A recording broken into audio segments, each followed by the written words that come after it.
let's get into the game of the week, man. Seahawks versus the Buccaneers at that 4:00 spot, man. It's going to be a fantastic game. Can't wait to watch it. Get to watch the matchup between Baker Mayfield and Sam Darnold, two of our, I don't want to say rising stars. It seems like Sam Darnold's a rising star, even though he's been in the league forever at 28 years old.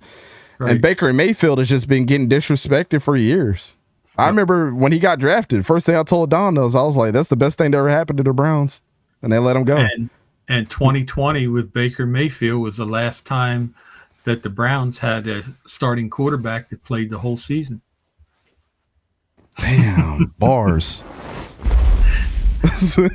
That's crazy. Yeah.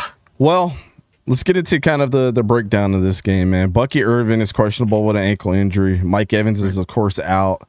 Benjamin Morrison is questionable with a hamstring. Nico Manwari, man, that one hurts. He's questionable with an ankle. Yeah. DeMarcus Lawrence switches teams, questionable with a thigh injury. He should play in this game, though. This was a tough loss for Tampa Bay when they've had the Eagles' number for a long time. Absolutely. Going down to Tampa was not the trip that the Eagles wanted to make, and this time they come out with the W. But it wasn't a bad loss. Not a bad loss to a team that a lot of us considered to be the number 1 or number 2 team when everything's clicking. Yep. The Seahawks are coming off a close win against the Cardinals, 23-20. Yep. But I feel worse about the Seahawks coming off a close win against the Cardinals than I do the Buccaneers losing to the Eagles. But the one battle that I think all of us can look forward to, man, the battle of the light skins. Emeka Egbuka versus Jackson Smith and Jigba. Our Ohio State brethren. Yeah. Both of them look amazing. Yep. JSN, I just got to ask the question, Don. If he's not the best receiver in the league, is he top 3 at this point in time? Yeah. I'll go top 3 right now. He's definitely the best slot receiver in the league. Yeah, he has been for the last 2 seasons. Hands down, yes. Yeah. And I'm so glad I had Emeka Egbuka late in the draft process, man. I moved him up to number 2, and everybody was like, what? And I was like, bro, I've seen enough. Everybody talked about Jeremiah Smith, but I've seen enough. He is awesome. And so I moved up to number 2. Tyrone McMillan is doing his thing, though. I had to give him credit. He's still the number 1. But Emeka Egbuka is looking like he's looking like a 5-year veteran already. Don't matter who gets hurt. It's okay. He catches everything, man. Yeah. Everything. 53% of the predictions are on the Seahawks to win, which is very interesting. Getting over to the Buccaneers real quick, Rashawn White, I think in that last game, he's proven that he can run hard, that he's not trying to be forgotten behind a guy like Bucky Irvin, guy that we like a lot coming out of Arizona State. We talked about him a lot being maybe not the most amazing running back, but kind of gives you the qualities of like, hey man, we can't cheat up on Rashad White, or he's gonna make us pay. But I want to see a lot more Sean Tucker, man. Where's Sean Tucker been? Sean Tucker came in the games last year, and then during the preseason, it looked really, really good. Shout out to him, man. I had a heart problem coming out from Syracuse a couple of years ago. I got to watch him play several times. But he is an amazing talent. I just want to see him more. The tight end situation has been kind of bleak as well. But who's going to be the new and true number 2 receiver while Chris Godwin's still trying to get, no pun intended, his legs back underneath him, as they like to say. But Sterling Shepard hasn't looked bad. Is he the number 2? I want to see Tej Johnson a little bit more. Yes. But Don, are the Seahawks for real? Well, I gave you a little bit of trend information, and I'll throw in a little bit of fun information that I used to do on Satisfaction. Yes.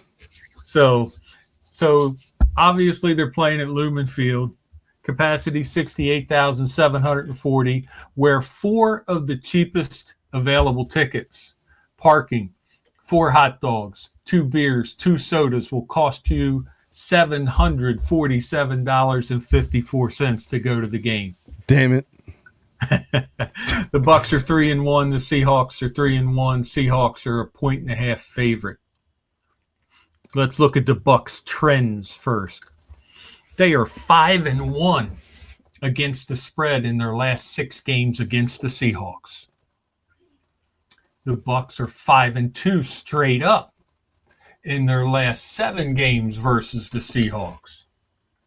But they are 2-5 straight up in their last 7 road games against the Seahawks. So they don't play well at Lumen Field. Oh, man. Now the Seahawks. Yeah. Now the Seahawks. 5-1 straight up in their last 6 games flat out. But they are 0-5 against the spread in their last 5 games played in week 5. They don't play well in week 5. How's that for weird? Weird. Super weird. But they are 4-1 straight up in their last 5 games versus an NFC South opponent. I look at these trends when I go to pick my teams. Believe me, I look for them. So, Tampa Bay, got your strong offense, Baker Mayfield, deep receiving core, somewhat of an improved defense. They got Hassan Reddick in the offseason. Of course, you know they drafted Emeka Egbuka. Team is favored to win the NFC South again. Seattle, is the defense possibly coming up to the elite status? They're looking good. Now they get an offense with an improved offensive line, upgraded. They got Sam Darnold at quarterback, and they're getting a running game going finally. So you got 2 teams that I like a lot. And, man, this is going to be a tough game to pick. That's all I can say. Yeah. So we talked about the Bucs a little bit. You gave both your breakdowns for both. But real quick through the Seahawks, again, I asked if they're for real. It's kind of hard to tell. They've had some really high of highs, and they had some low of lows as well. Kenneth Walker looks in prime condition right now. Yes. Man, he's a tank. But Charbonnet needs to help him out to be better. Yep. Charbonnet's look sluggish. He's had some pretty crucial runs, but it's been a lot of negative runs for him this season. Man, I want to see Elijah Arroyo get the ball more. I mean, I'm not saying that he's Brock Bowers. I don't think you can get a Brock Bowers. You know how we felt about Brock Bowers. But I think Elijah Arroyo is probably closer to Brock Bowers from one of the younger tight ends in the league than everybody else. I think he's a problem. Yeah. And I think he'll be a problem for Tyke Smith, guy who we spoke to at the Senior Bowl, and Antoine Winfield. A safety's worst enemy is a really good athletic tight end, and he's just that. I want to see more of my boy Jake Bobo. Enough is enough. I get Torrey Horton is the new shiny toy in town, but I want to see Jake Bobo do his thing. He's had some crucial catches over the year, and I believe I don't know what it is why they won't give him any more spots to succeed. He's a tall, big target, super fast, and most importantly has great hands. Cooper Kupp has zero touchdowns so far this season. Interesting. Yeah. But he's starting to get his legs underneath him too, and he's starting to get his looks. Yep. But again, I think, and we talked about this before, I think Jackson Smith and Jigba, if not in a lot of people's mind, the best receiver in the league, the best slot receiver in the league, he's definitely top 3. I think a lot of those guys at the top have kind of taken the natural step back until proven otherwise, right?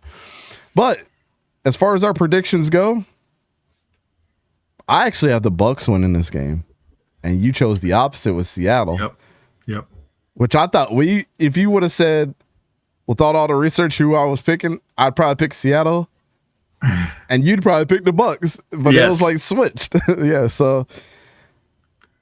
Yeah, I mean, believe me, I'm rooting for the Bucs because every time Mayfield hits Emeka for a touchdown, I get points both ways in fantasy. So, I am rooting for him that way, but I definitely think this home field's the trick, and I think it's going to be a close game, but I like Seattle.